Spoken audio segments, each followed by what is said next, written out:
Welcome to Dance with Disease. My name is Ren. In 2016, my index finger started wiggling, which is great if you're training a dog, but I don't have a canine companion. And then the word Parkinson's came into my life. I knew from the beginning that this was not the downward spiral of doom as guaranteed by the brochures, but a kick in the ass to look at my life and change. This podcast is dedicated to sharing my magical journey of healing through trying every alternative therapy imaginable. Thanks for joining me. Let's dance. Welcome to Dance with Disease. My name is Ren, and it's my honor today to interview the author of Radical Trust, Angelyn Toth. Angelyn has written a really her book. Radical Trust is about, in my mind, it's about surrender, and it's profound for me in this place in my journey. So I wanted to offer her perspective on her book for those who are going to tune in. Thank you for tuning in, and thank you for your time, Angelyn. You're welcome. Delightful to be here with you, Ren.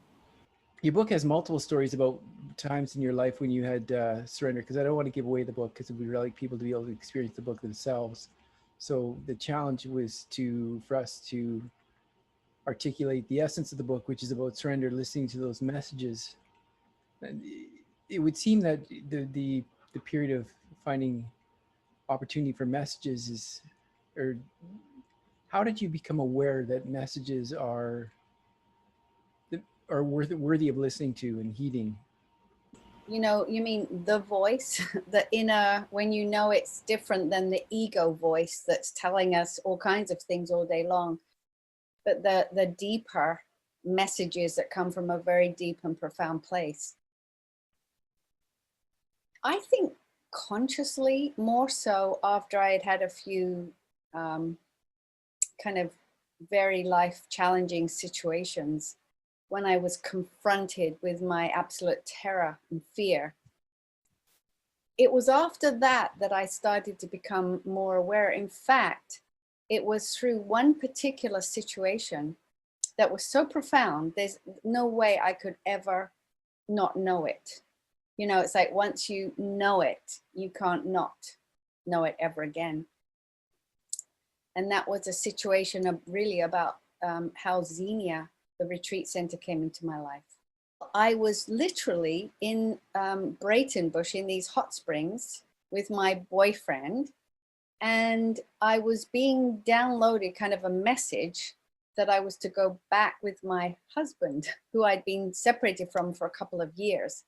And I was in a new relationship, and we were having a great time and great soulmates, lots of fun. And I couldn't understand, why am I getting this message to go back? The situation had been very, very difficult, and some difficult situations that I have shared in the book. But, you know, this is where I had to learn to trust that, because I was saying, no, there is no way. I ignored the voice. But it kind of kept speaking to me for about a week. Every day, just subtle, quiet, just gentle, like a gentle nudge. You have to go back with your husband.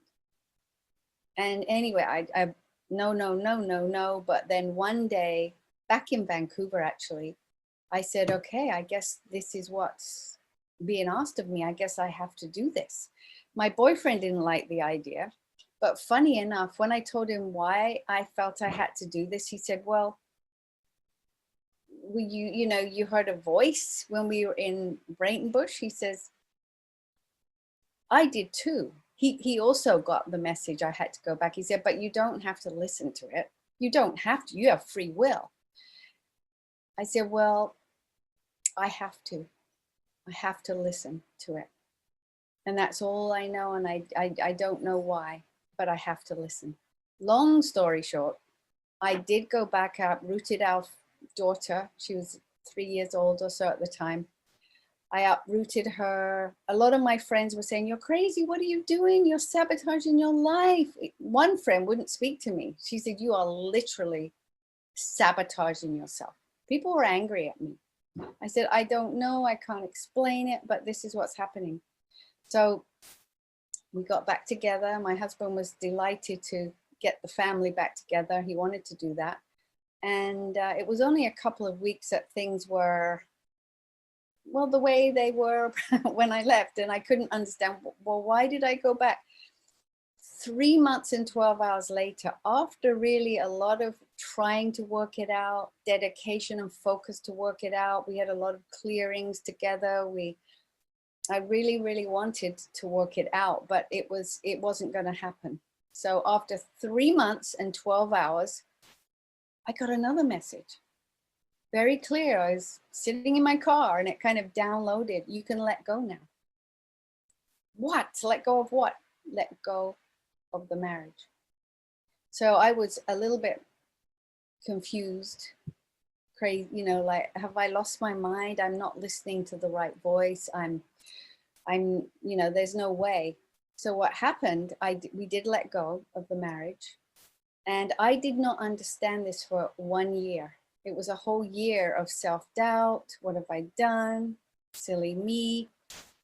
1 year later, my husband very unexpectedly passed away. Absolute shock. He was 41 years old and this was not anything we expected. It was devastating. Our daughter was 5 at the time. And nobody ever wants to get phone calls like that. And it was a couple of years after kind of working through that whole thing, grieving and trying to sort out my life, that suddenly this vision that I had had for many, many years of a 38-acre retreat center started to rear its head again. It was like, you can do this vision, you can actually do this. Now there's a whole more story, which I won't go into. I'll just jump to the piece that you asked me. I did indeed buy the retreat center, 38 acres on Bowen Island, called Xenia. And it would be many, many, many years later that I would understand. If I had, in fact, lawyers told me a couple of years later, lawyers said to me, if you hadn't gone back with your husband for 3 months, not 2 months, it had to be 3 months, it kind of invalidated the 2.5 years of our separation, nearly 3 years.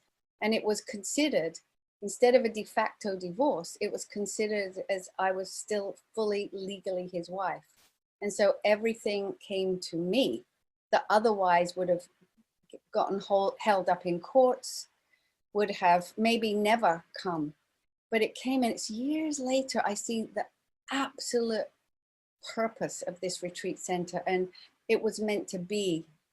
And the thousands of people that have had some beautiful, profound healings and creativity here, it had a life of its own. It was meant to happen. But if I hadn't listened, you see, this is where now it's an implicit faith. Radical trust, the title of my book, is actually about 100% trust, not 99. 99% is not enough. So when you're being asked to go left when you want to go right, it's and everyone's telling you, you know, no, what are you doing? But you have that deep, deep, deep, deep knowing. There's a surrender and a following through. And I had no idea what was going to happen through this. But I really feel like at some deeper level, my husband was somehow involved at an unconscious spiritual level. But I think he's very proud of what happened with the retreat center.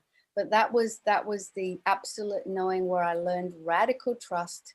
Never, ever, ever again do I question when I get instructions to do something. I just go, well, no point arguing because it's an instruction, it's not an idea. So then how do you differentiate between the instruction voice and an idea voice? It's a knowing. And when you know something, you know it. If you don't know it, it probably isn't that voice. Although a lot of people, they get this inspiration or a message or some kind of a knowing about something, but they don't take action because they get hung up with their mind about, I don't have the money. I don't have the skill. Who do I think I am to pull that off? And I had all of that going on, believe me. But those things can stop a person from actually taking the steps forward. How do you know the difference? Usually the mind has got a lot of judgment, right, wrong, you should or shouldn't. Whereas this deep knowing, it's like a gentle, ancient grandmother, grandfather whisper to gently, yes, this is the way. It's not abrupt. It's not, we talk about free will. And I like the quote I heard about free will. It's doing willingly that which I know I must do. It's like that's free will. There's so much in this, Ren. But the voice, some people use pendulums, some people use cards, but the body knows. And I use my actual physical body. So if I'm asking myself a question about, should I do this or that, or does this feel right, or should I have this particular thing, then my body will lean forward if it's a yes. And it's like leans back if it's a no, like no. And it's subtle.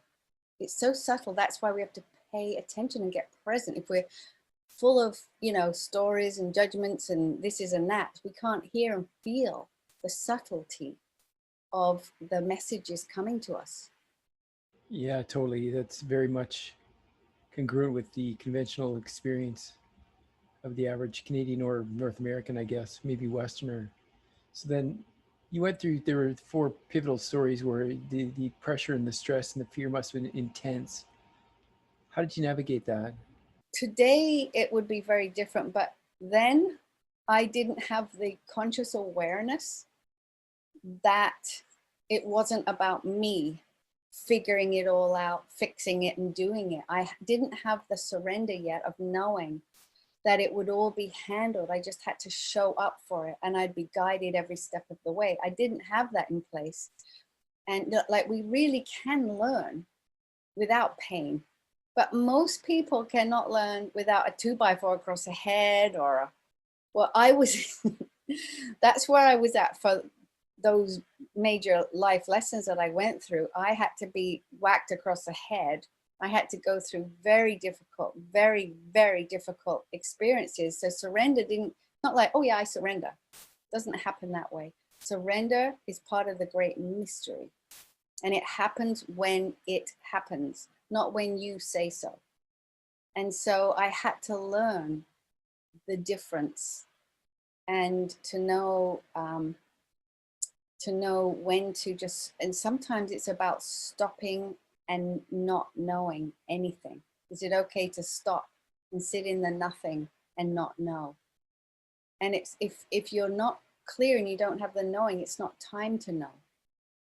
It's not time, and it's all about trust, Ren. It's all about trusting that and being home here to capture those messages. But those experiences I had that you heard about in the book was because I didn't have this awareness I have today.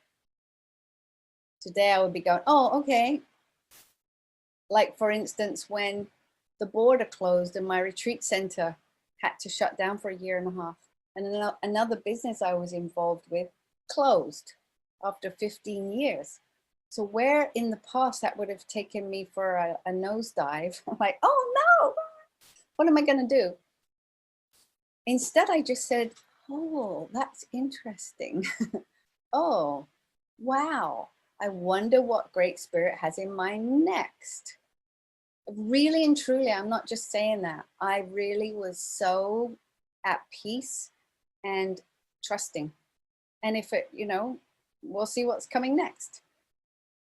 Whereas before, that similar situation took me into 2 years of fear and 3 months of terror, trying to get anyone that could, trying to sell things, trying to find money and freaking out. And I didn't know to stop and listen and pay attention. I didn't know that then. That's the difference between somebody struggling and worrying and panicking and trying to find all different ways of trying to manipulate the situation. And somebody that can just sit with, wait with. My friend Eleanor, she always says to me, wait with, just wait with. So is that the advice you give to somebody that's facing a huge struggle? Yes, that's the first place to go. Before anything else is, can you stop, breathe, and get as empty as possible? Just stop. Like, and then the voice is, wow, you're going to be a bag lady, you're going to die, or whatever, if it's a health issue or if it's a money issue. Those are two that take people to their knees, usually. Bring people to their knees: money, relationship, and health. And that's the advice. The very first step is to stop and wait with, because you will be shown absolutely everything in good time. Absolutely everything. And Rem, we talked about that when you were here. Just, it's that trust, isn't it? Yeah, and that's one of the reasons why we're talking now, is because your presence and the wisdom that you've gained through this challenging yet spiritually rich life you've led and that you've shared in the book. It left me. It sparked it took me on another turn in this journey myself of just trying to be open to trusting radical trust. But what you said a moment ago was confusing, because it's going to happen in its own time. I want to make it happen. That's the mind. Thank you for sharing.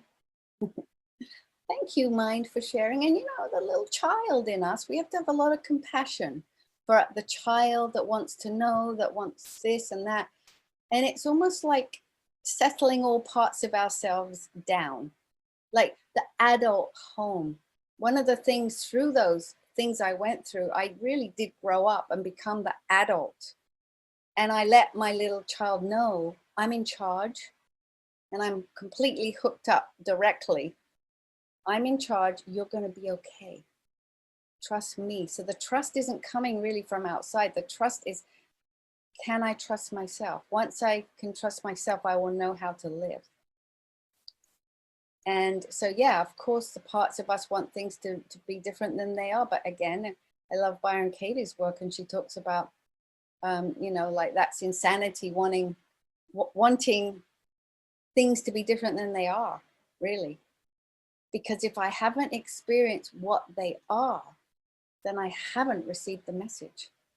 I haven't received the gift that they came here to give me. The feelings, the illness, the money thing, the stories, the circumstance. Everything comes to awaken us and support us, not to hurt us. It's not a punishment. I think people feel that when something bad happens, it's a punishment, or I did something wrong, or karmically I'm did something wrong. It's none of that. Everything comes to awaken us to the next level of coming home, being home. And that's what it looks like right now. And for you, Ren, this is what it looks like right now. And am I okay with that right now? But what? No, not the future. No, but no.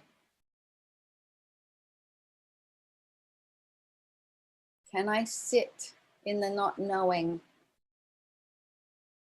Can I just sit with this, not jump ahead? It sounds much easier than it is in our busy life. It's a combination of practice. It's a combination of really difficult experiences and 2x4s. Eventually, it kind of wakes you up a little bit more. And it's a combination of that real surrender. I think the more we can allow peace in our heart, in our body, then everything goes better. Healing, body is liberated to do its own healing work. Because isn't that, Ren, what you think that's what most people really, truly at the deepest core level would want? Is that peace, inner peace, acceptance? Well, certainly I think that people, if they could fathom what inner peace and true acceptance is, they would desire it over every distraction in our lives. I think the challenge is just for people to be able to experience it or understand that there's life beyond distraction. Here and now. So if you think of what would this moment be like if there was no body in it, no you, no me. We can even close our eyes.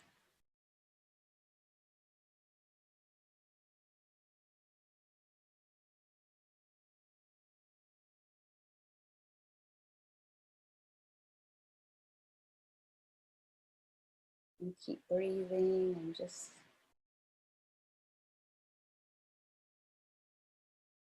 do you feel a bit more space?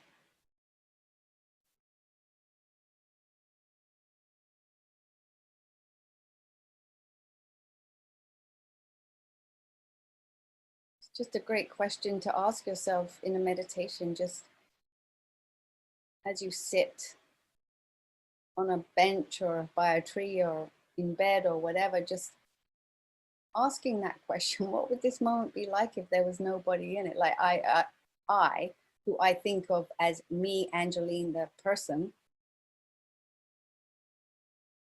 if I wasn't coming from that place, all I can feel is absolute peace and bliss. It's not easy, I know, Ren. I'm not saying that it's something you can just do, but that's why I say practice, letting go, forgiving. Forgiving is a biggie. That's one of the things that clutters the mind up. We feel like we've done something, you know, or somebody else has done something. And anytime we're in that polarity still, that duality, then we're in the carnival of confusion and noise. And that's why when we go to another level, we find that peace. No right, no wrong, just. I certainly have a lot more peace. It's been inspired by this profound physical experience. It was interesting. It reminds me, you talk about forgiveness. I had a really profound conversation with my mother about an hour ago. Mm-hmm. She has concern for my health. And every time I tell her, I think my life is better because of this. And our relationship is better because of this, because my childhood was challenging. My mother was a single mother in the 70s. She was an alcoholic. She grew up as a foster child herself. So she did the best with what she could. And I'm certainly at peace with that. I feel like I've forgiven her. But it's easier to forgive others than forgive yourself. That's so important. So important.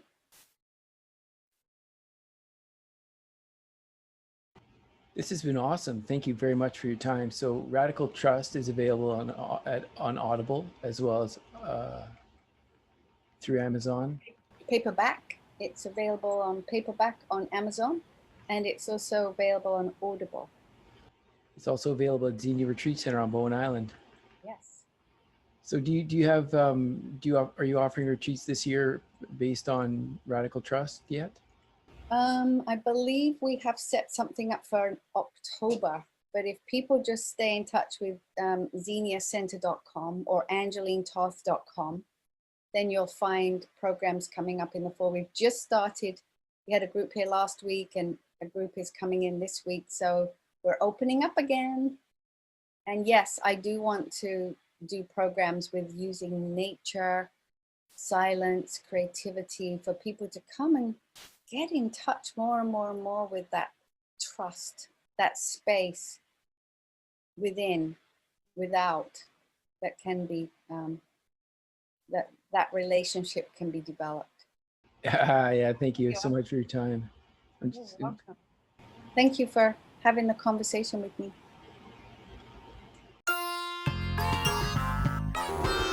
Thank you for listening to the Dance with Disease podcast. My name is Ren. It's been a pleasure to have you here today. For more podcasts and the films, Dance with Disease, log on to YouTube, Ren the Artist. See you next time.